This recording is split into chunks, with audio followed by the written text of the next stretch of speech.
Teraz som vám napísal, aby ste sa nestýkali s takým, ktorý sa nazýva bratom, no pritom je to smilník a lakomec. Pavol tu rieši vážny problém. Rozpor medzi tým, čo cirkev vyznáva a tým, čo reálne toleruje.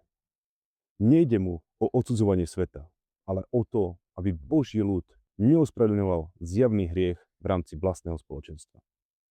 Najviac ho šokuje nielen samotný hriech, ale aj ľahostajnosť a dokonca pýcha nad tým, že sa v cirkvi toleruje niečo, čo je v priamom rozpore s Božím zákonom. Takýto postoj rozmazáva hranice medzi dobrom a zlom a oslabuje duchovnú integritu spoločenstva. Myšlienka na zamyslenie. Skutočná láska neumlčuje pravdu. Pomáhajú povedať tak, aby viedla k zmene a uzdraveniu. Otázka pre teba. Kde je dnes hranica medzi prijatím človeka a odmietnutím jeho hriechu?